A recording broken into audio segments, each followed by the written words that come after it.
All right, here we go. Cool. We are live, or at least that's what my computer's telling me. Both of us are. so, yeah, welcome to the Orthopraxis 2025 reflection live stream Q&A rambling session. um, if you're here live, we don't have anyone here yet. I actually don't expect anyone to join. It would be super cool if somebody did. But yeah, if you end up popping in at some point, welcome. I'm glad you're here. And if you end up watching this down the road, then that's super cool as well. I'm happy that you're here and watching this too. So the real plan for this was to make a longer form video, as you will come to find out in the next probably half an hour or so. I'm really long-winded.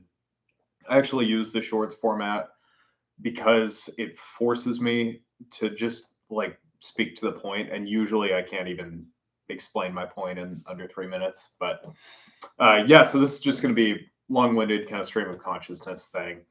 I do have a list of some stuff that I want to talk about, just reflections and things that I learned and just cool stuff that has come to me over the last year, because it's been like 349 days, I think, since I started this endeavor. And that's really cool. I'm a pretty sentimental person, and so I really dig on she's really riled up, by the way, so she's probably gonna be running around and yelling a lot. Anyway, yeah, I really dig on the idea of cycles and weight being on certain things, and oh, it's been exactly 1 year since I did X, Y, or Z. So I wanted to use this as an opportunity to look back and talk about some of the stuff I've learned this year. I'm assuming I will probably do this in subsequent years as well, so it'll be kind of cool to look back over time and see, like, okay, this is where I was at the end of year one. Where am I in 10 years or 20 or whatever? I figure I'll probably go to get 70 or 80 years ahead of me. So we'll see where I am over time. There we go. Knocking some wood for that. So yeah, so I figured I'd sit here, talk about some cider stuff, just what I've learned, and then I can also drink some of my cider on camera. This is the reserve. This is what I've been working on since before I started this YouTube channel. I'm very excited about it. I think it turned out great. And another reason to do this is so I can have like a record of the tasting notes. I'm not a sommelier, but I think that stuff is neat at the very least. So yeah, I can record what I think of it, at least to the best of my ability. And I also have a bottle of my field blend. This was just what I made out of apples that I had gotten from people I know, or just kind of random people on the internet. Sounds really good, right? We're gonna get food from random people and then ferment it and drink it on camera. But no, so I'll be drinking both of these. My the 2024 Reserve. It's called such because it's got apples that were picked in 2024, grown and picked in 2024, and then some of the 2025 Field Blend, which is apples that were grown and picked in 2025, both of which I have made. So let's get into it. Let's see. Pulling up my notes. Let's see. Probably should have these ready. And I'm gonna adjust this just a little bit. There we go.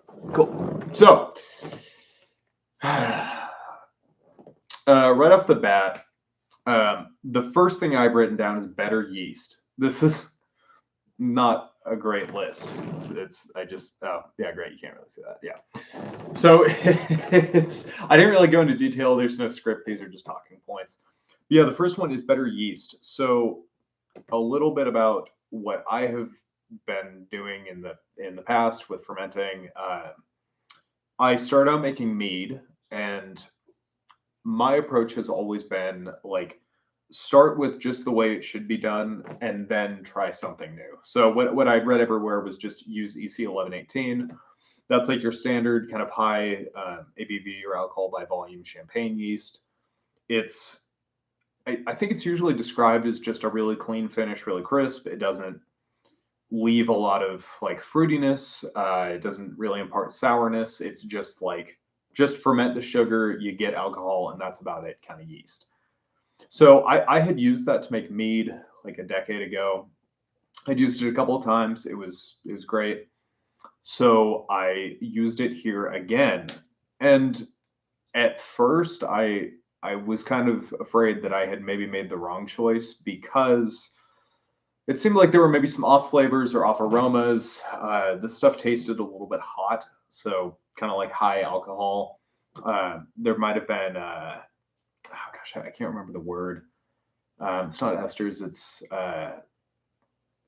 phenol something. It's essentially that kind of like rocket fuel taste that you'll hear some people talk about. And so I I thought I had that. I was kind of afraid that maybe I didn't do the batch justice, but having aged this for, I don't know, 8 months or something, probably not that long. Having aged it for a while and then bottling and all that stuff, it actually has mellowed out a lot, which is fantastic. But I would like to try other yeast. And one of the things that comes to mind is trying like maybe an ale yeast or something that typically won't ferment out past like maybe 5%. And I say that because like this cider is pretty good. It's got a fantastic nose. It just smells like the most crisp apple. It's just very in your face, very refreshing, and that's cool. Uh, it's also tart. It's not sour, but it's tart.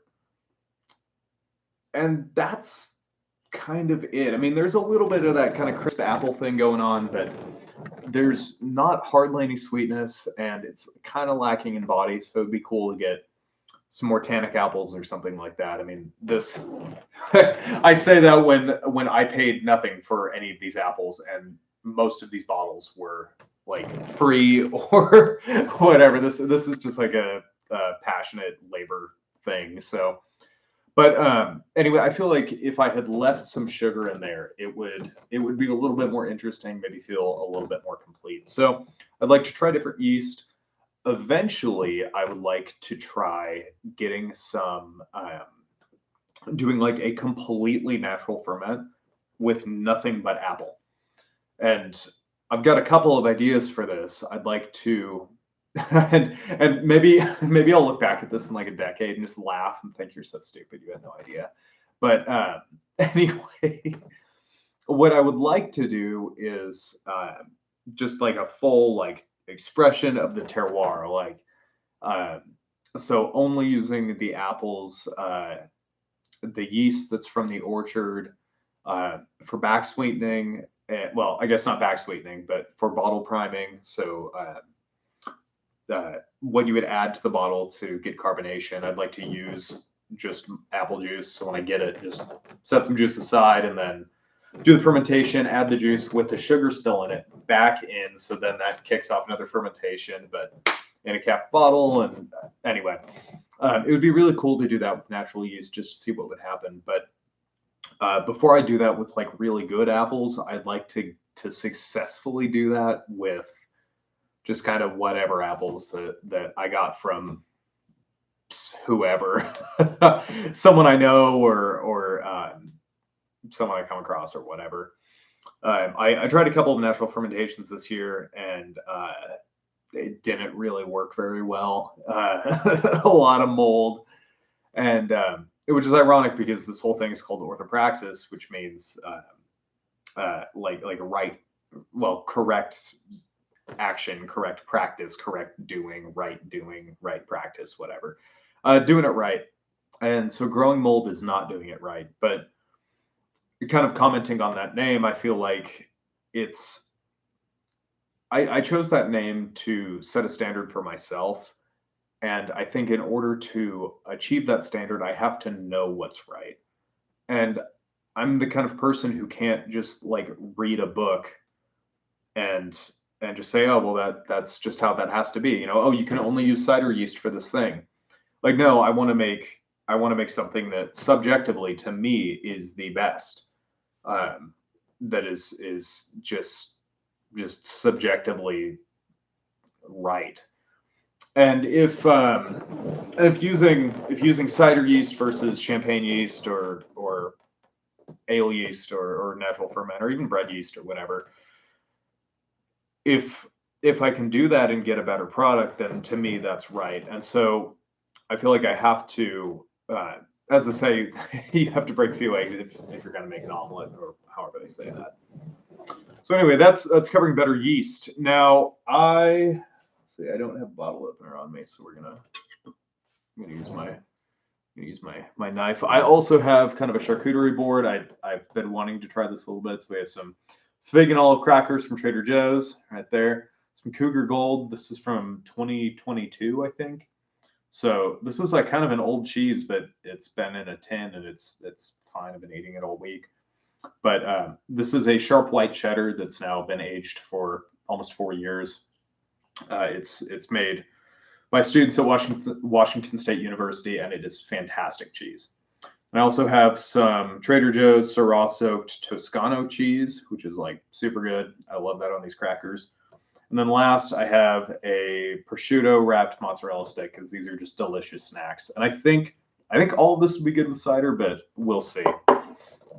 Well, this is we're 11 minutes into a live stream of a guy talking about fermenting fruit and eating and drinking in his basement.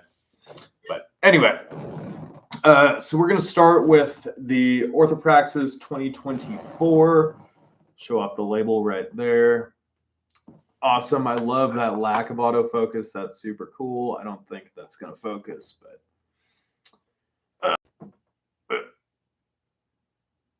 all right. Well, anyway, you saw the label. I'll read it to you. It just says made from apples grown in the Columbia Valley, Washington. Varietals use Virginia crab, golden russet. 8.7% ABV, 500 milliliters, which this one is definitely not. I should probably take that off. Serve chilled to roughly 45 degrees, which this is. And then Orthopraxis. Orthopraxis means right action, actions in alignment with a higher ideal. Orthopraxis strives to achieve this by selecting the best fruit and revealing its unique character, by providing the proper environment for it to ferment and develop, then subjecting it to the méthode champenoise. I sincerely hope you enjoy the fruit of this labor. 2024 Reserve.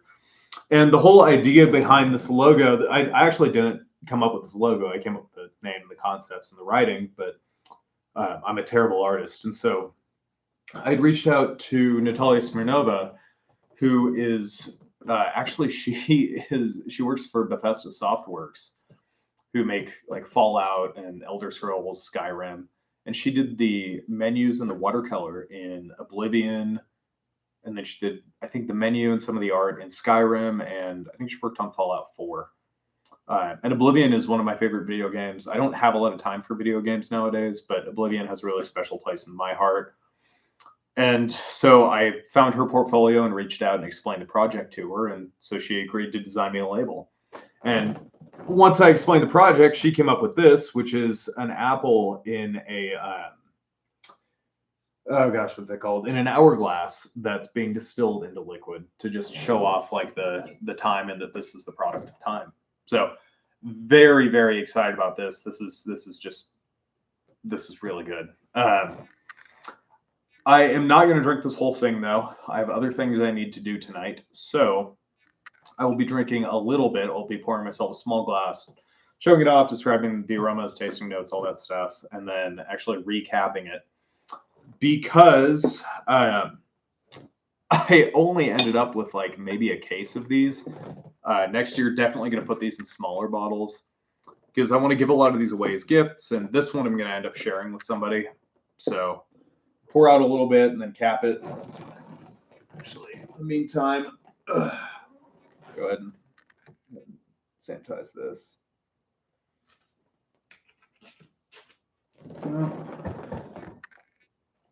Cool. I try to make like a nice video where I have like a collared shirt on and I'm like sitting in this nice, like really squeaky leather chair. Um, trying to make this like kind of the big party at the end of the year or whatever. And I can't help but like get my hands dirty and like work a little bit. Yeah, there's just no getting away from it. So anyway, let's see if I can still got it. Cool. So these are bottles that a buddy and I just disgorged like a couple of days ago. So oh man, I'm really excited about this.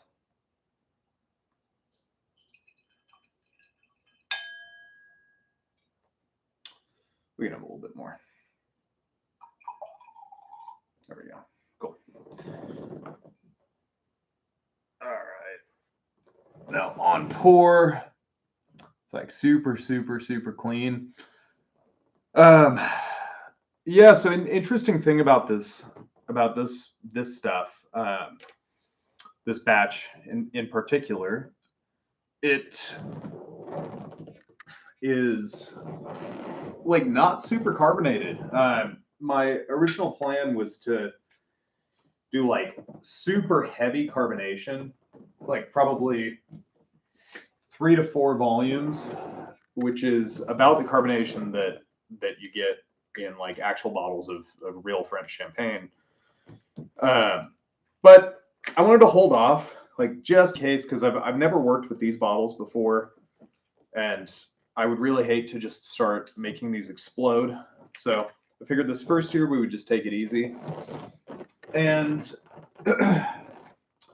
it ended up paying off. I really like the light carbonation. I mean, there's enough. It's not flat. There's still that carbonation mouthfeel, but it's oh man, I can smell this from here. This is just fantastic. But yeah, it's just really nice. It's not fizzy, like you don't burp after drinking this.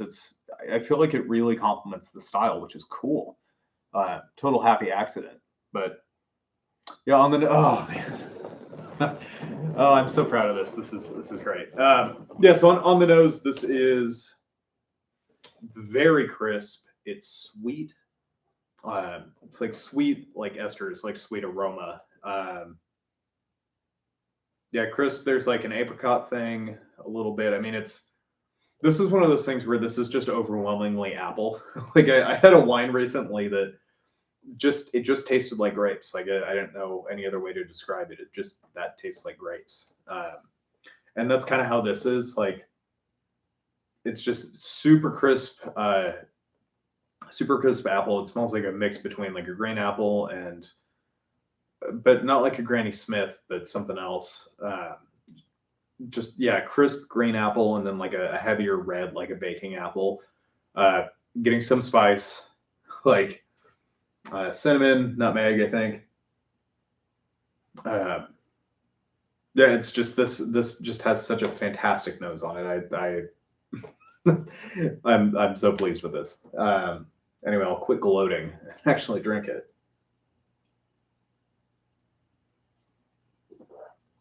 Mm.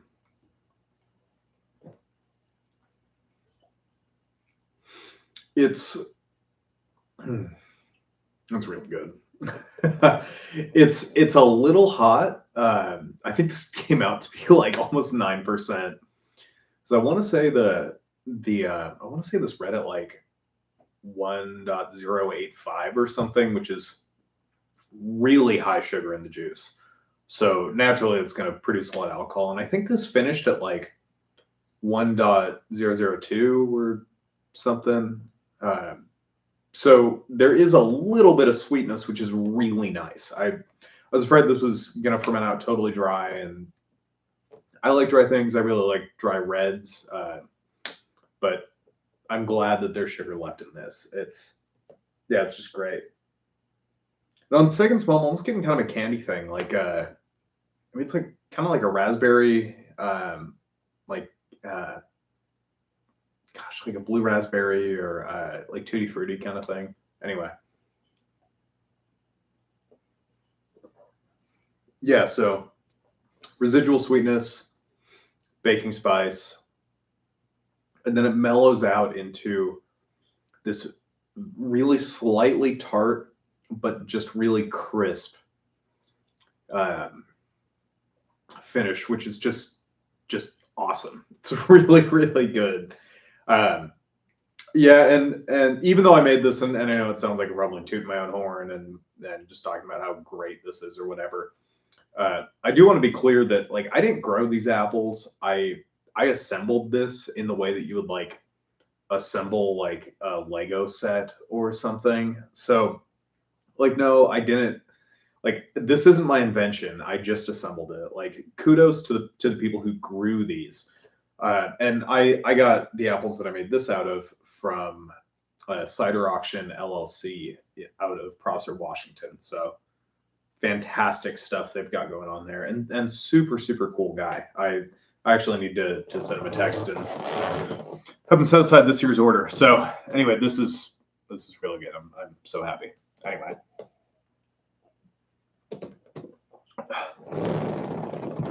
Alrighty. So let's get back to the list. Let's see. So I covered better yeast, low ABV yeast, more 1 gallon batches. Yeah. So I don't remember what I was thinking when I wrote that, but I think what I was getting at was I wanted. What are you doing? Cat smell and stuff. Anyway, yeah, I think I just wanted to try more stuff. It's fermenting is a lot of fun for me, and so I think I just wanted to ferment just a bunch of weird little 1 gallon one-offs. And doing more 1 gallon batches lets me experiment more. So I can try different kinds of yeast, like EC1118, Safe Cider's cider yeast. There's a couple of other cider yeasts I want to try, and like one other wine yeast. I don't remember what that was. And then some ale yeasts and natural ferms. But if I do like 1 gallon batches, then that's like pretty manageable. So yeah, more 1 gallon batches. That would be super cool. I've got extended maceration. So that's one that I'm really back and forth on because I really like tannins. When it comes to wine, like red wines are my favorites. Cabs, like mainly Cab Sauv and Zinfandel. Uh, and yeah, I'm a huge fan of orange wine as well. So like Georgian, Cuvée style wine, where often it'll macerate, it'll ferment on the skins for like months on end. Super good. I love that tannin, and so I want a lot of that. And to my way of thinking, there should be tannin extraction the longer you're leaving it uh, on the pulp. So that would be crushing the apples and then just kind of like letting them sit before you press. This has been done for a long time. I know like keeving, which is I don't even fully understand it yet, but I think keeving has something to do with that. They do it for pear cider a lot because those tannins can be kind of sharp, kind of unpleasant, and I guess it makes them mellow out. And it's used for red wine as well, red wine and orange wine, which is not as popular, sadly. But yeah, so I was thinking about maybe an extended maceration because right now I just crush my stuff and then that's pretty much it. I crush it and then press it, and there you go. But I know some people will crush and then leave their stuff like overnight. I think I've read like 24 to 48 hours seems to be the sweet spot because I guess when you crush and then leave the juice on the skins and the stems and the pips and all that stuff, you get tannin extraction, which tannin is. I always think of it as kind of barky. So it's like that kind of barky taste that feels like it's literally taking the liquid out of your tongue, like drying your tongue out. So I really like tannin, and I want more of that in my cider. I like that European ciders, specifically English ciders, typically have more of that than American ciders, which are just like sweet juice. Some American ciders, there's some really really good ones out there, but yeah. So tannin, yeah, I want to extract as much of that as I can, but I've also read that extended macerations, like the longer you let it macerate, the more the tannins will oxidize and mellow out.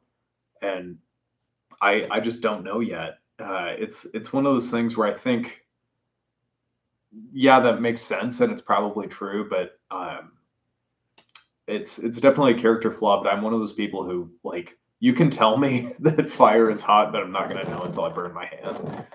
So yeah. Anyway, we're gonna take a little break and have a little bit more cider, and then try it with some cheese. Hmm. I'm shocked by how much aroma there is. Like, this is this almost tastes like distilled. It's just so full of flavor, and I haven't distilled this at all. I just let it go, which is really a nod to the growers of this. This stuff is just fantastic. And again, I didn't really make it. I just like built it. I just assembled the parts and just let the apples do their thing. So the apples themselves are fantastic. This is a great expression of the apple. So anyway, this is super good. Shut up and eat some cheese.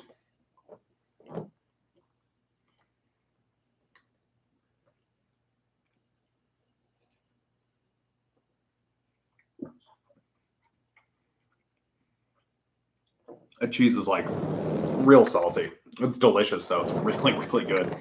I got like really big chunks on there because I'm pretty hungry. I haven't had dinner yet, so I'm gonna be grabbing chunks as we go. But that's good. And the that deep creaminess and saltiness of the cheese contrasts nicely with the cider.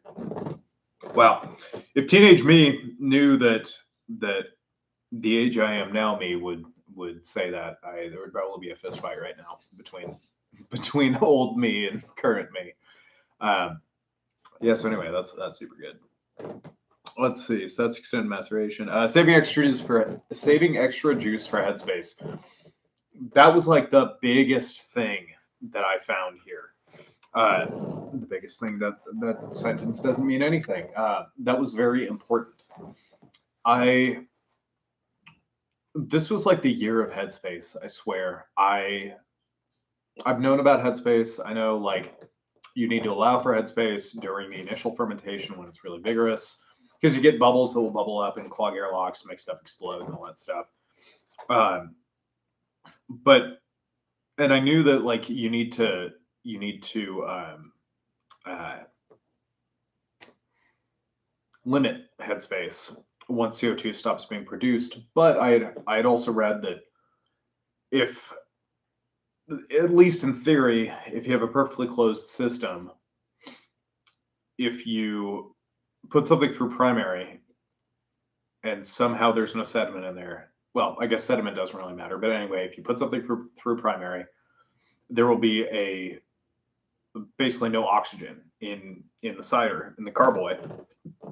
If this was fermenting in here and this was sealed off, this would all just be CO2. So I just kind of figured that would be totally okay. And it was, until I started running into some issues the with the cider, like oxidizing, or I had one batch, like, another type of yeast had bloomed, which is not really a big deal. But yeah, so gosh, I tried a couple of things. I tried, because what I didn't want to do was just constantly be racking. I didn't want to lose more cider than I knew I was going to need to. Um, so I tried to minimize the amount of racking I was doing, and sadly, I let everything ferment until it was all the way done. Like, primary fermentation was just over. Uh, and then I racked it, which means that there's air, and only air, and a ton of it in my carboys, and there's nothing to push that air out, no yeast to generate the CO2. So that led to some issues, and I tried getting a, like, wine preserver, so like argon and nitrogen and other heavy noble gases, and spraying that in there to purge the oxygen. I don't really know if that worked, and I'm Orthopraxis. I'm only going to do it if I can do it right. I'm only going to do it right, and I feel like that's not really the right way to do it. So what I finally settled on, I think, is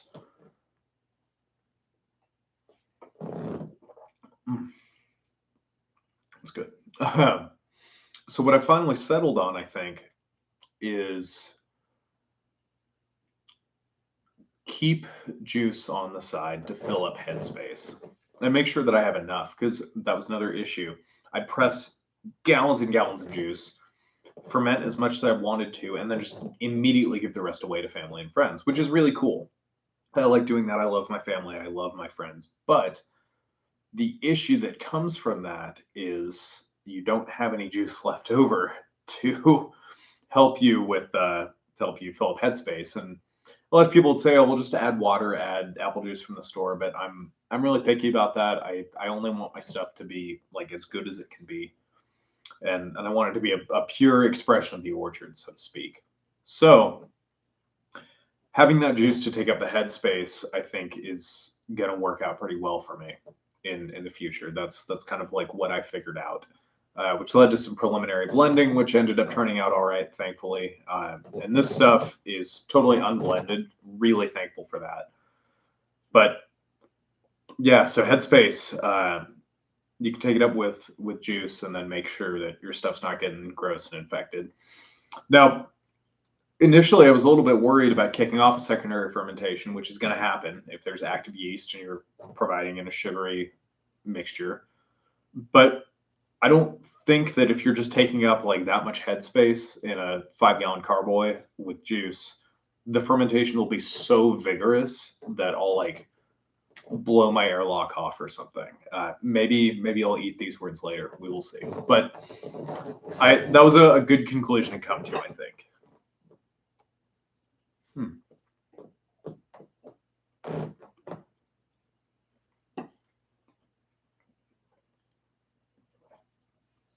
Much better than the cheddar. That cheddar it's delicious, but it overpowers the cider a little bit. This actually mixes with that prosciutto thing.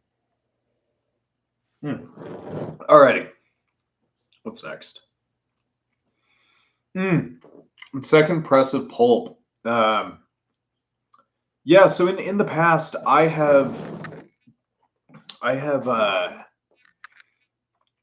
typically just press my pulp from crushing the apples. I press it, I get the juice, and I just throw it away.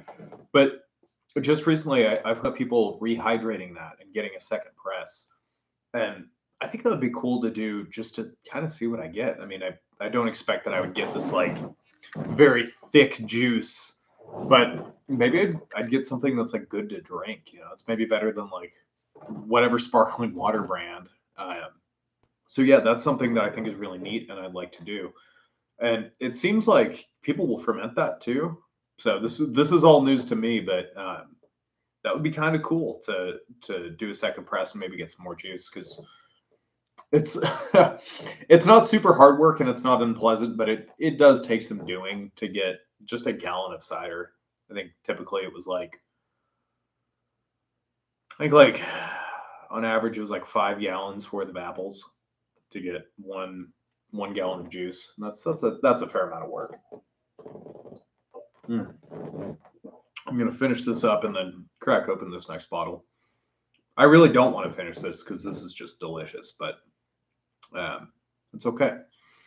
Anyway, let's see what's next on the list.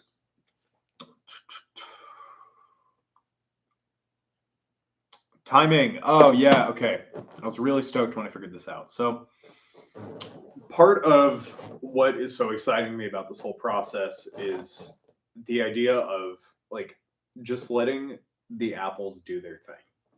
So if you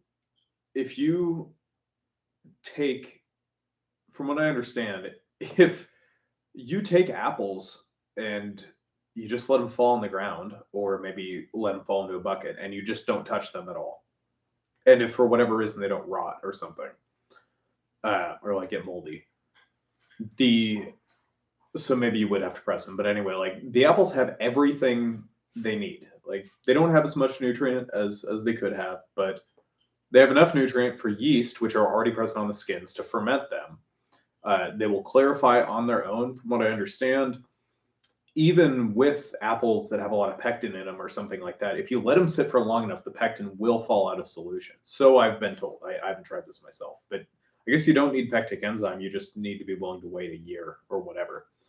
So that is super cool. And I looking at the time, I should probably be a little bit more brief with this stuff, but basically almost a year ago, I visited 2 vineyards in Napa Valley, California. I've got some friends down there. Schramsberg first, which makes fantastic sparkling wine. In my mind, it is every bit champagne, except it's not made in Champagne, France. But I mean, they do the entire champagne method, like hand riddling, disgorging, all that stuff, and it is really, really, really good stuff. Schramsberg is amazing. But I got to go to this winery and see their field, see their cave, do the whole tour thing, and then a tasting, and it was super cool. Hugely important experience to me, especially because I grew up in a place that produces a lot of grapes and wine and all that stuff. But since I wasn't from a family that was anywhere near that stuff or kind of a part of it, and I butted heads with other kids who were from those kinds of families, I had just always chalked wine stuff up to just being kind of snooty. So I grew up like drinking beer and that kind of stuff. And this was kind of a turning point for me because I had some flux in my life, some pretty major life changes, and then I found myself here, and suddenly it just clicked. Like, oh, there is so much intention being put into this stuff at Schramsberg. I was just blown away, just how cool this was, and how good their product was, and how they could pour you a glass of their sparkling wine, and the guy can explain to you like every part of it, from like malolactic fermentation, which is something I haven't done with this, and I don't think I'll do. I'll probably try it in the future, but it's something I didn't do with this. But the whole thing, it'll be like, yeah, those buttery notes, that's the MLF.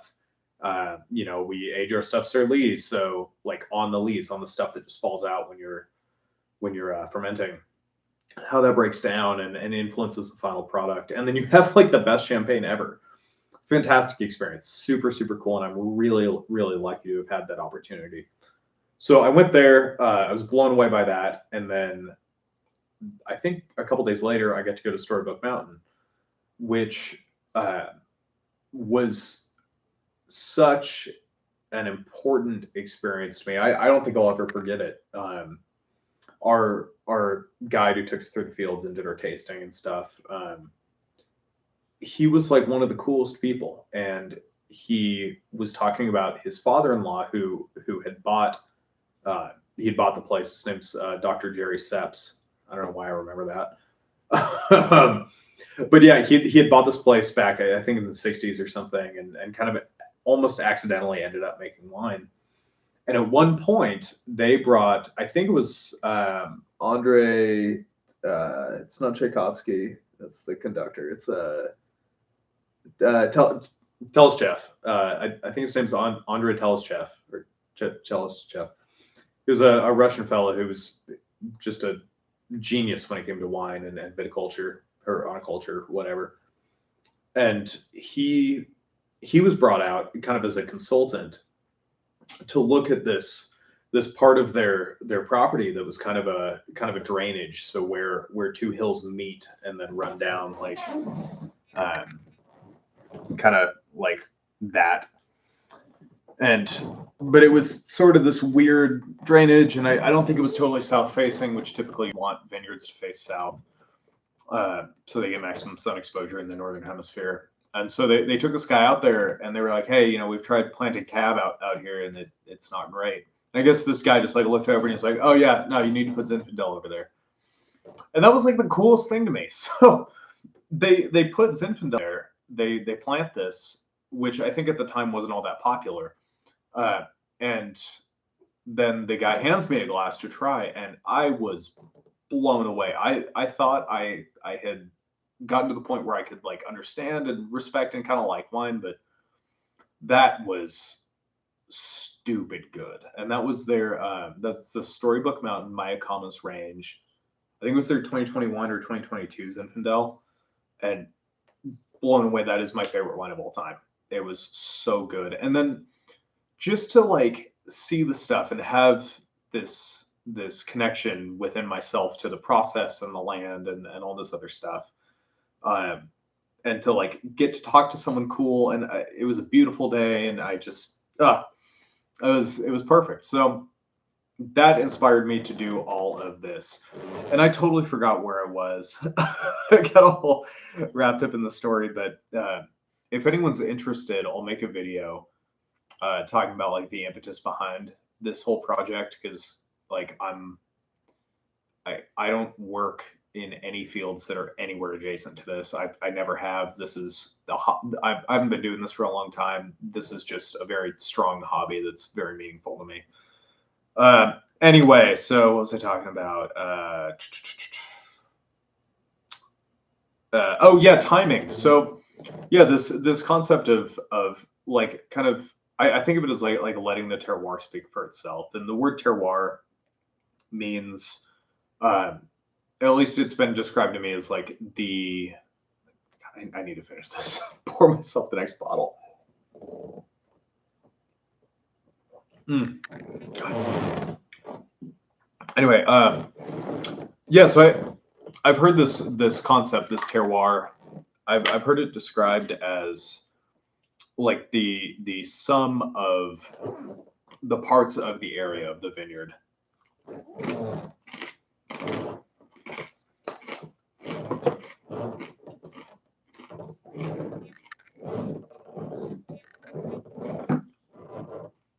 That's really good. This Syrah Toscana cheese with these fig and olive crackers with some cider. Fantastic. Anyway, gosh, what was I talking about? Terroir. Yeah, so it's why like you have like left bank and right bank in France, just different soil compositions. It's why French wine tastes a certain way or can taste a certain way. California wine can taste a certain way. New York wine, Washington wine, New Zealand wine, whatever. Like you can grow the same grape multiple places, and it just doesn't taste the same. So like the example of Storybook Mountain, their terroir was just perfect for Zinfandel, at least this one part of their property.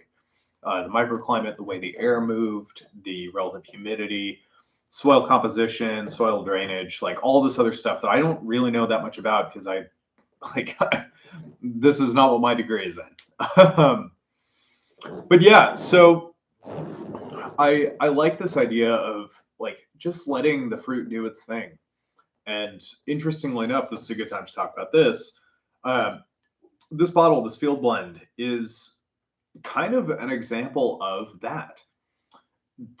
Where I live, we have really long summer days. We're pretty high up in latitude, but we also have pretty hot summers, which means that the apples will develop super high levels of sugar, and you can grow really good apples here. But all of the apples that I got in this, which are this is a Orthopraxis 2025 Field Blend, 5.3% ABV, by the way. And this is a cool little stamp that I had made for things like this, where I don't want to pay to like have custom labels and stickers and stuff made. But anyway, so when we talk about like terroir and the right thing to grow in different places, that's one of the things about this that is actually, this is kind of an interesting case study of this. This is made from transparent apples primarily. Got 5 gallons of transparents, and then 1 gallon of I have no idea what kind of apples they were. It was like 3 or 4 different varietals. I have like a 24-minute video covering like the picking of all those, and in it I'm trying the apples and talking about like what I'm tasting, what I'm smelling, and So yeah, this is just like everything in the kitchen sink just thrown in. Like I just felt like fermenting something. And well, typically transparent apples aren't really normally used for cider. They're a little watery and tart, but they don't have a ton of body. They don't have a lot of that tannin, that kind of bite.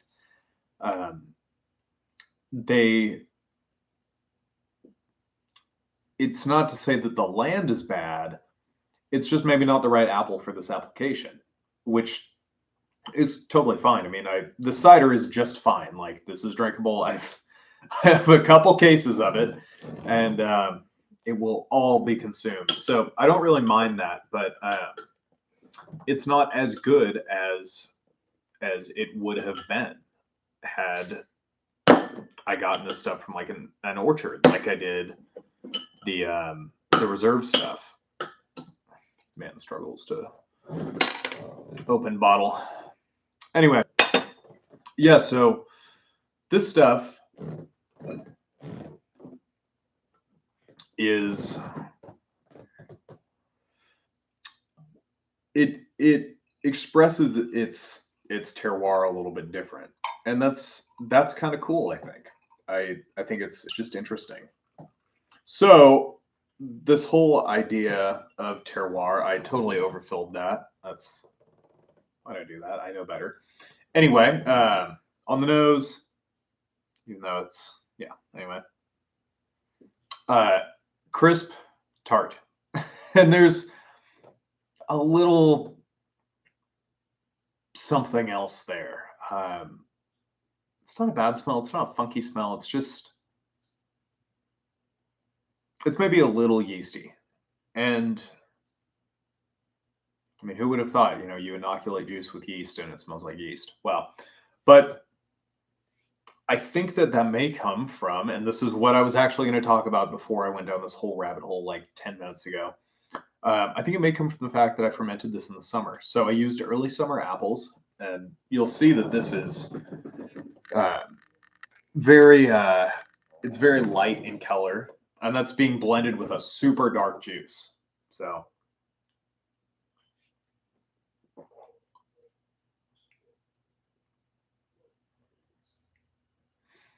yeah, it's good. It's weird. It doesn't have like the strong aromatics that the first one did. So like that really strong, just appley, like oh my gosh, this is an apple. But it has the apple taste, and when you ferment something to being mostly dry, which this is, I think this came out to be like 1.002 or 1.003, something like that.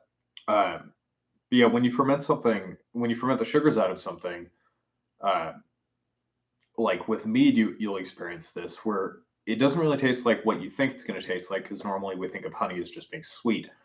Well, it's similar for apples. Like imagine an apple that just has no sweetness. That's not like a Granny Smith or something.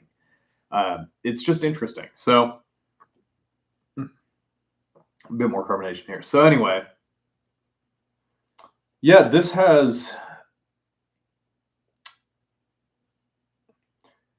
yeah, it's just odd. There's not nearly as much of a nose on here. Again, I think that's because I fermented it in the summer when things are hotter, so it'll ferment faster. Um, I don't think I added nutrient to this, so the yeast might have been a little stressed. It's fermented hotter. So typically, yeast are more apt to have like off smells and off flavors and stuff. So, but it still has that strong apple taste. It's just a little tart, and then it's kind of gone. It just kind of tapers off. And so this is not my favorite cider, and I really didn't expect it to be. This is just like a good drinking cider. And the coolest thing about this is that yes, I put a lot of work into it and a lot of time. And I mean, you may have seen my videos. I've made a ton of videos on this stuff, on this batch in particular. But it comes down to the apples. It's like I don't know, like maybe a master brewer, which I am I am like as much of a white belt brewer as one can possibly be. Like I'm not even through my first year of doing this as a serious hobby. But maybe a master brewer could have taken these and made some fantastic like brandy or something with them. But if I can make this versus the last one, it tells me that the apples and having a really good starting product is really important. But anyway, it's not about cider; it's a drinker. It'll be really good for like experimenting with, trying it spiced. I've had it with honey, and it's like really good with honey. Actually, the honey bumps it up like 2 points. So I'd say the last cider was probably an 8 out of 10. I would definitely buy that. I would definitely spend money on that. This I probably wouldn't buy for like more than like, I don't know, $1.50 a bottle or something. It's like it's okay. I wouldn't be mad if I brought a 6 pack of this home, but it's not great. But I still had a lot of fun making it, and it was a great experiment in many ways. Um, and I get to do things like try it with a bunch of cheese and stuff and see how it pairs with things too. So anyway, it's just a lot of fun, and I definitely have some friends who are going to take this, and I'll ask them how it was, and they'll be like, "You got me drunk," and that's that's totally fine. So anyway, we'll try some of that Cougar Gold with this.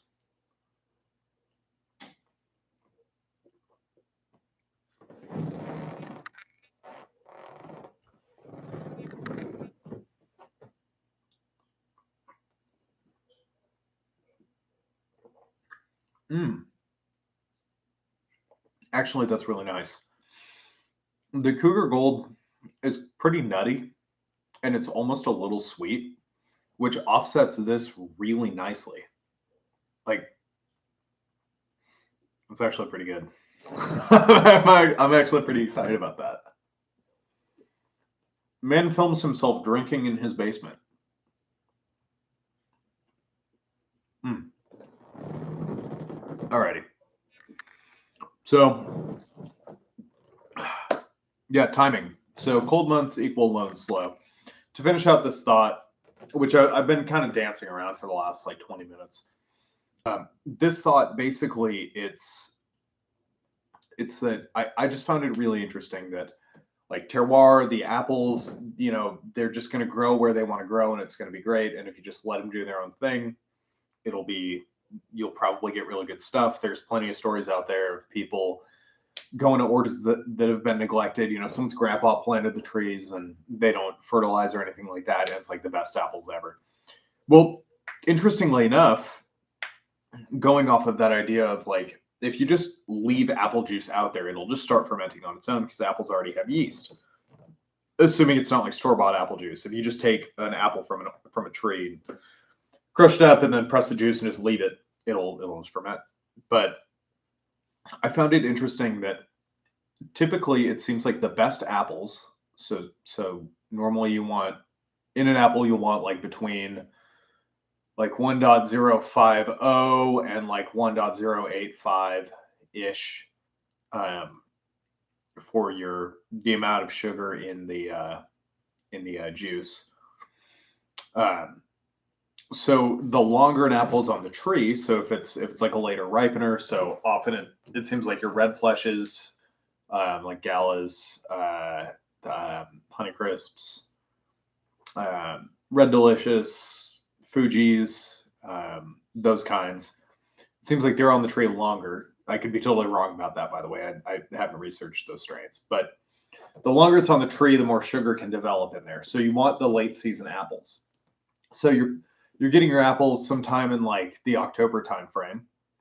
Then you crush them, ferment, and then you ferment through the winter. Well, my I said in another video, I'm not going to call it my basement. My cellar is my cellar is like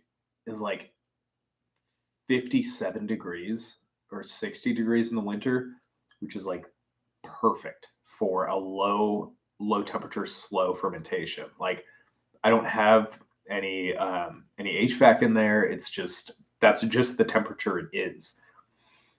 And so how cool is it that people say like a low temperature low temperatures will lead to a slow fermentation, which leads to less off flavors and better product and a more delicate product and all this stuff.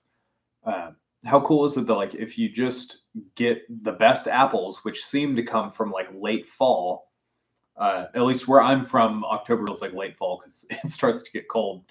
Um, but if you get the apples from late fall and then you ferment them, then you'll get like the entire fermentation will just be low and slow by nature of when those apples were ripe and ready to just fall off the tree and be picked. So I thought that was like so cool. And I'm definitely going to be doing that this year as well. I really need to get down there and get some juice. This year I'm thinking about doing like maybe 6 gallons, maybe 12 gallons. God, that would be great. But no, I'll probably do like 6-ish gallons of my reserve because that stuff's really good, and I would love to have like cases upon cases of it. So anyway, definitely want to take advantage of the temperature, and I think that that's super cool. That like it's like if you just do what nature wants you to do, then you'll get a better product than if you're like trying to play nature and just doing whatever. And I think that that concept applies to other things too. Like when I first got into this, I wanted to make wine, like grape wine. And there's great wine from the state I'm from, but not really where I'm from. It's a little too cold where I'm from, but we grow red apples, so why not make cider? So here I am drinking my cider.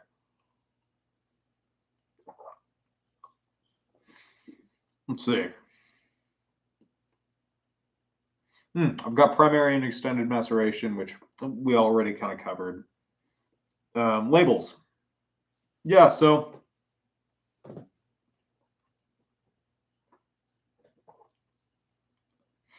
these are really good. This like, I mean, these are delicious. The prosciutto wrap mozzarella, but these two together are really good. I'm actually really stoked that like maybe on its own, this isn't as strong as I would like it to be, but this is great to pair with other things.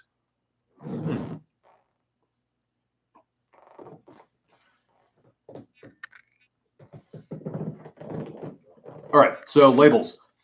Yeah, so I've got 2 kinds of labels.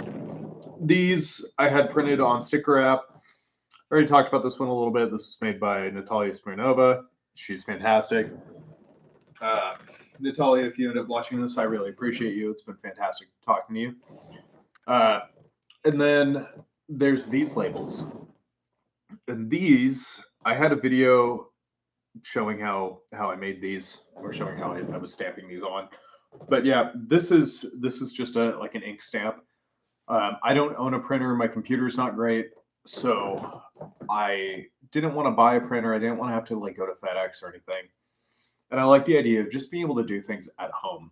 So I had a stamp made. It was like $20, and it's super cool. I designed this logo, and it's awesome. It's like I don't know, like some kind of monk type guy picking an apple from a tree and like kind of holding it up and inspecting it. And there's some fields in the background, which is just for like the concept of abundance and terroir and taking things from the land or working with the land, I guess.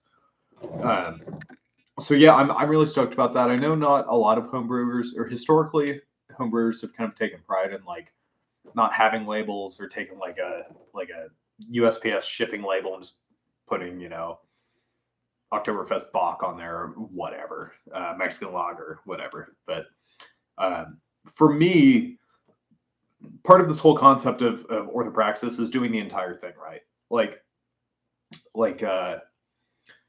today I was on the phone with a friend and he tried some of the stuff with me and he really liked it. So we were talking and he'd asked me like, hey, why don't you I think he was asking about like back sweetening and bottle conditioning, and because I had told him like if you want it sweeter, which for this stuff I think you probably should for this stuff. I think it would behoove a person to back sweeten with like honey or maple syrup or something. But yeah, so he had asked, like, well, like why do that? And we'd start talking about back sweetening and how that works. And I'd said, like, yeah, I could use stevia. So you just open the bottle and this is just good to go. It's ready. You don't have to. Well, I guess you still have to leave some in there because it's bottle conditioned. But you just crack open the bottle and it's good to go. But stevia sucks. I don't want my cider to taste like stevia. That's a bummer. It feels like if I go through all of this and I try my best to do everything right, just to like turn around and grab a handful of stevia packets from Denny's and dump them in my cider. I mean, that just doesn't feel right to me. So I'm just not going to do it.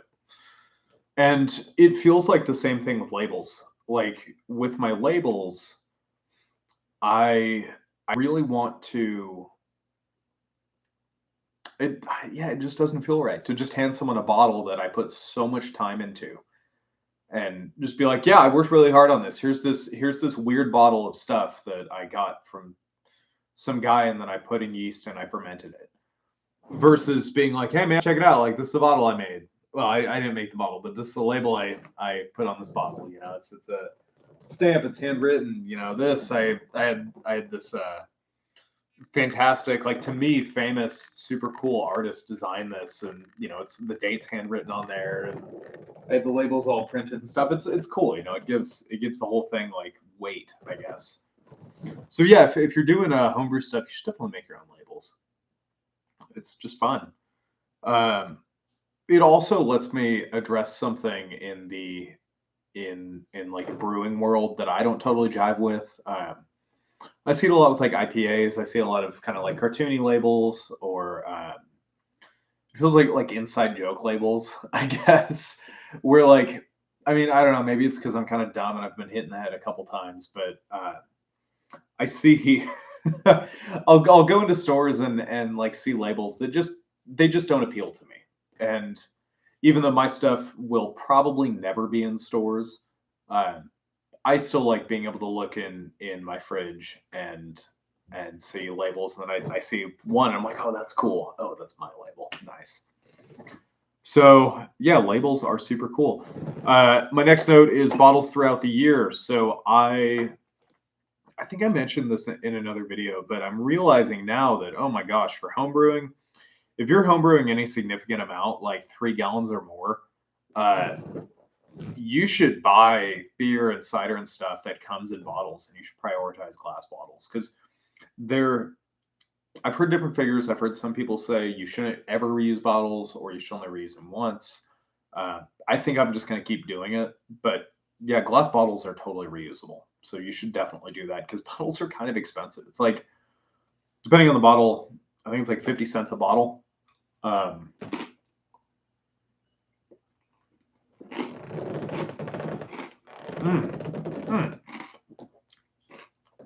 Cheese is good. Anyway, I think for these bottles, these are 500 milliliter, quote unquote, Belgian beer bottles, but they have a pretty deep punt, which is like a champagne thing. It means they can take a lot more pressure. I think I paid like 50 or 75 cents a bottle for these. Rough. And like these, I think I paid like $10 for 2 cases or something. It was at a thrift store. It was a steal. But man, you should just buy bottles throughout the year, or like make friends with a bar owner or something like that, because that's a really good way to save money. And I suppose it doesn't matter to everybody, but it does to me because I'm not making any money on this, so might as well. All right, what's next? Flip tops. I don't know if I would buy a bunch of flip tops. I like capping. And my original plan on the reserve stuff, the one that I keep picking up from the ground, was to cork it. But man, flip tops. Then you don't need a corker or a capper or caps or corks. Super cool. I might get flip tops next year, actually. And one thing that pops into my mind was it allows you to. So if you're like me and you maybe make make one small mistake that might lead to all of your bottles exploding. Flip tops will save you from that. So what happened was I fermented 5 gallons of transparent apples with EC1118, which, from what I understand, is a pretty aggressive yeast. It will ferment to like, I think it can get up to like 18% before it dies. So this fermented to, I think it was like 1.000 or something. So totally dry. Well, no, not totally dry, but very dry. And then I fermented a gallon of like the field blend or the orchard blend, whatever you want to call that. I fermented that with Safe Cider, Sap Cider's cider yeast. I think that's what it was. And that came out to like 1.003. And I blended them together, and then I was getting ready to bottle, and I threw in my priming sugar, having calculated that for the 1.000 and not the 1.003. Basically, I'm going to get myself confused if I keep going down this, but basically, I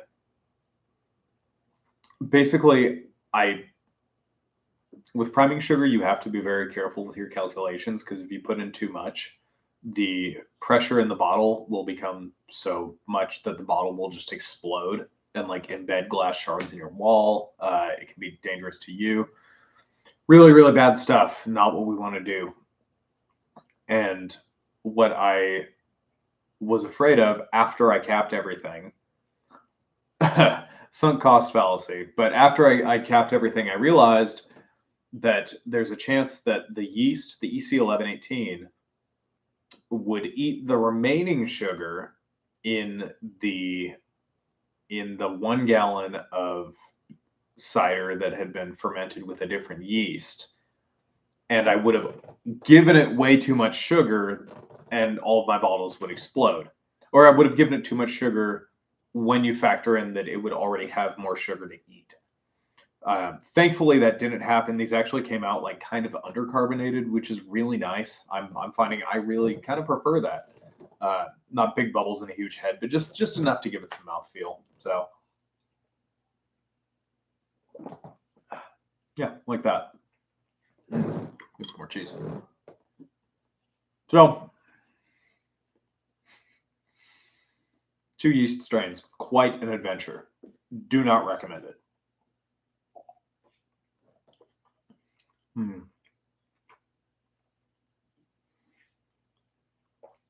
Yeah, and the last note I have on here is YouTubers and random low-view British cider videos. So specific, but it is such an oddly specific thing that I keep coming across, and I love it. I have actually never been to England. I've been to Scotland, but never England. But man, next time I'm over there, I would love, well, hopefully I'll be able to go over there. Hopefully I'm lucky enough to go over there. But man, next time I would love to go to like England, especially like Midlands or like Southwest of England. Really all over, and go check out like these little teeny tiny cider farms. Oh, that would be so cool. So I could go check those out and try all their cider, because man, they like totally have it figured out. It's been so interesting doing the research on like what makes a good cider and how to make good cider, and terroir and apple strains and fermentation and MLF and all this other stuff. And then like to be taking this American approach, because like I learned brewing from my dad. My dad used to brew beer, and his thing was always like, if you think that things are sterile enough, you need to re-sterilize, because it will never be sterile enough. And if there's a single molecule of anything, your beer will spoil. And that's probably why he made really good beer. And so I go into it like treating this like a science experiment. Like everything must be sterile. Like this is like my best friend. Like I was telling my buddy when we were racking the pear cider, he said something like man, use a lot of that star sand, and I was like, yeah, man, like the way I've done it so far is that like for me at least so far fermenting is like 90% sanitization and 10% like fun stuff, but it has been fantastic getting to go from that this like very scientific approach to watching these these British guys like go into a field, like pick up their apples, and they're like, "Oh, that one's got a worm in it. That's fine. You know, this one's not too rotten."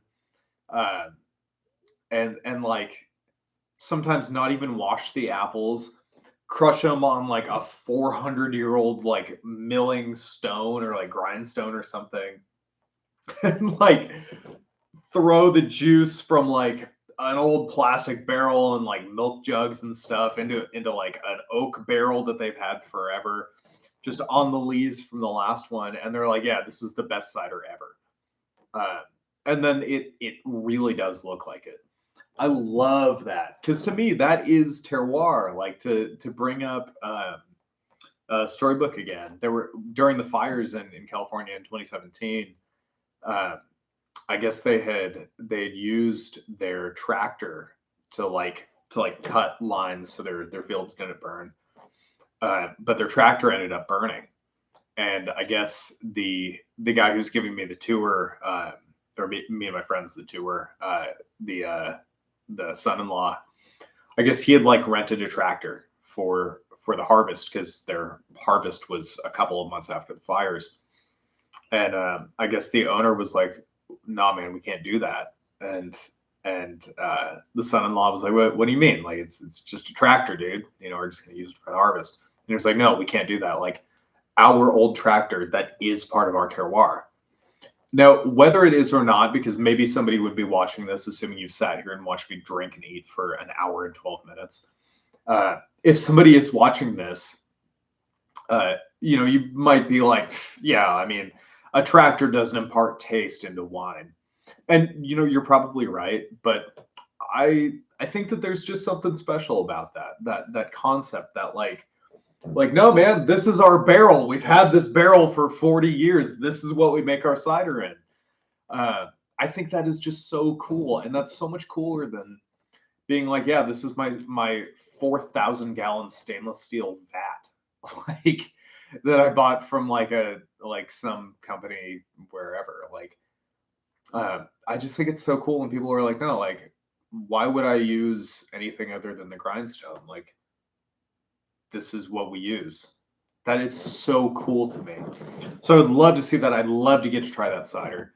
And it's been really inspiring to me because, you know, I'm trying to do everything right in whatever way I know. But like, I only know what I know. And had I grown up in England, which would have been super cool, probably, had I grown up in England, maybe that's what I would have known. Maybe I would look at like an American brewer and think like, dude, like, what are you doing, man? Like, why are you spraying star sand on everything? Just like, just make the damn thing. Like, just put in the juice, dude. You don't need to do anything else. So I think that is like the coolest thing ever, and I've really appreciated watching those videos, and it really makes me want to get an oak barrel. Great way to impart tannins, and dude, I already have a riddling rack in the cellar. I'd have a barrel. That'd be so cool, like an oak barrel. Yes, that'd be so cool, man. Like the perpetual cider. It's like the perpetual stew. I love that. That'd be so sick. So yeah. Anyway, yeah, that's all I got. So we have not had anybody join. Bummer. Maybe next year. And if I'm gonna be shocked if this video view count goes up, and I'm gonna be really shocked if there's any comments. That's gonna be really really weird to me. But stranger things have happened. Another reason why it was good to do this today. I'm like way too sore and beat up to do anything else besides sit here and drink. But yeah, gosh, it's been such a cool year. yeah, this whole orthopraxis thing has been fantastic. As I mentioned earlier in the video, I had some weird kind of flux type moments in my life that happened, just change and a lot of changes, and with that came some kind of compounding reflections, like looking back at the last, well, I mean, gosh, in the last 6 months, there's been a lot of looking back at like the last, like, I don't know, probably 8 years of my life or so, and really kind of unpacking things that I hadn't really thought about or properly like dealt with over time. And um, it's been really good to have the right thing to do.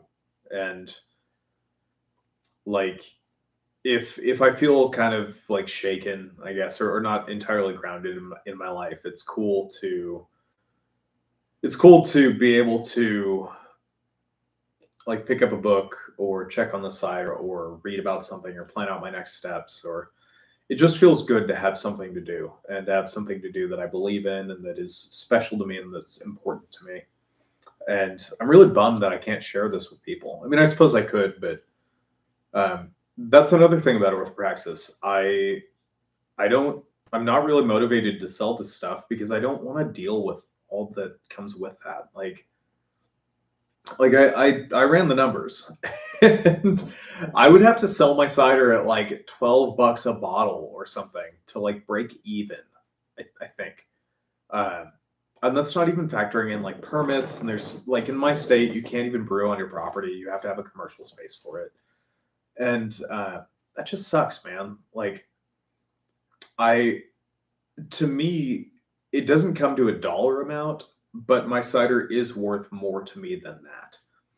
So the thought of like having to open a retail space and having to go to work because I just have to do that, like that sounds terrible. Like I have a job for that. I have a whole career, whole profession that I do totally separate from the cider thing. But man, and it's just a bummer to think that I could put so much effort into something. Everything, every step of this, me uh, using my free time to like live stream and just ramble on about this stuff, and like everything, like all this stuff, just for the possibility of someone coming and be like, "Nah, dude, I'm not gonna buy that unless you only charge like $5. That's not worth it to me." That's something I'm not willing to accept here, which means I probably shouldn't go into business, right? Like, if I'm this like starry-eyed idealist, then that's just not how the world works, and it's not fair of me to expect the world to conform to however I think it should be. But regardless, it's still a bummer that, at least as far as I've been able to figure out, I can't really just like send bottles out to whoever I want to, or run something where it's like, hey, if you like this video, I'll send you a bottle. Like, from what I understand, that's not super doable. Yeah, which is just a bummer. But um, what is cool is, if you think you might be in my locale, uh, drop me a comment or a message or something. I'm on different social media platforms, and yeah, and yeah, I mean, if you want to bottle this stuff, totally, I'd love to share a bottle with you, or give you a bottle, or whatever, assuming you're of legal age and all that other stuff. But yeah, anyway, I'm really rambling on right now, and I have dinner to make. So, oh, shoot, I was going to talk about social media stuff. So, yeah, social media stuff real quick. Yeah, YouTube, I wanted to say I have been shocked. I've been blown away that like when I post a reel, that gets 1,000 views. Like, I've been on YouTube for a long time in different capacities, and I am blown away. I am so blown away that many people. I mean, some are bots, I'm sure, but like I'm getting that many views on my stuff. And even if it is all people, even if it's only half people, like 500 people are interested enough in like a thumbnail of me all frozen, all weird. Like, that'll probably be the thumbnail. But yeah, in a thumbnail of me just like sitting here talking about stuff or like nerding out on fermented fruit, like, and not in a cool way. Like I'm not like that. What's his name, like Golden Hive, I think. I'm not like that mead guy who's like a really cool dude and he makes like interesting videos. Like I'm not like that. I'm gonna sit here and be like, so malolactic fermentation, it's really cool, lactobacillus or whatever. Uh, yeah, it's just cool that so many people are interested in this, and uh, it would be fantastic. It would be so cool if I got a comment at some point where somebody said like man, you know, I started fermenting because of this, or dude, I picked my apples and I crushed them and then I've got a batch going. To me, that would be like the coolest thing ever to hear. Um, but yeah, I'm just shocked and I'm touched that so many people watch my stuff and uh, that like people comment on my videos and they have questions and they like to hear what I'm doing and uh, people will point out things like I love it. Like on some of my earlier videos where I was showing a ton of headspace, like people were commenting like, "Hey man, you need to figure this out. You need to deal with that." That is so cool to me. So yeah, this whole YouTube experience has been so awesome. I'm super thankful for it, and I totally plan on keeping this up. You know, originally this started as actually a way for me to take notes. I have a very long document on my phone that I started almost a year ago. I started actually the day we left. I think Schramsberg or maybe Storybook Mountain. But anyway, when we left one of those, I started this note, and that was the beginning of it. Um, but man, it was rough. Like doing stuff all day on a day off when I'm already tired. I'm mentally tired. I'm physically tired, and then I do all this stuff. And then at the end, like I gotta take notes, man. Like I already do that at work. So if I just use my phone and like go into portrait mode or whatever, or selfie mode, whatever, old man over here. Um, if I like use my phone to like film myself just talking about whatever and like showing specific gravity readings, it's great. But it's so cool that so many people are actually getting something out of it too. So anyway, from me to you, I'm touched. If you're still here, I don't kind of shocked that you've sat through like an hour and 22 minutes of this, but I think that's super cool. If you did, please leave a comment. You should comment like penguin. Just drop a comment with the word penguin in it, so all know. That's super cool. If I do like merch or something, I'll send you a shirt or whatever. But don't hold me to that. But anyway, yeah, this was super cool. I'm just I'm overcome with thankfulness for this whole situation. So it's been a great year. I'm really happy about this. Yeah, 2025 has been a really good year, and this whole cider endeavor has been really cool. So if you haven't done it, I strongly recommend you do. If you're somewhere that can grow grapes for sure. Um, and yeah, next year. Oh, shoot, I was going to talk about what I wanted to do next year. Okay. Yeah, really quickly. I really want to make grape wine. I want to find a way to do that. It'd be super cool if I could get some like Zinfandel grapes, make my own Zin. It'd be super cool. Love that. But that would take some doing. I don't know if I'll actually be able to. I need to hit up my cider guy, and I love that I can say that because he's fantastic. I cannot wait to see him again. Just super cool dude. But yeah, I need to hit him up, get many gallons of the juice that I use to make this other stuff because that's a number one, as they say. Um, yeah, so lots of cider next year. I don't know if I'll do a field blend. We'll see we'll see how things go. Again, this stuff is good, but it's not great, and I really want to make like great cider. So we'll see what comes around. I'll probably be fermenting things throughout the year. we'll see what happens. I've got some parasider going right now. I should probably check on that. But yeah, it would be cool next year if I made a big batch of my reserve and then I made some grape wine. That would be super cool. I would love that if I could make some grape wine. Maybe mead. Maybe I could do some more mead because I had a buddy call me and tell me that he really liked my mead, and that meant the world to me. That was so cool to hear. So maybe I'll do some mead this next time. That'd be cool. Yeah. Anyway, it's almost been an hour and a half. I need to make dinner. So thank you so much for watching. This has been a really good year, and here's to more. Cheers.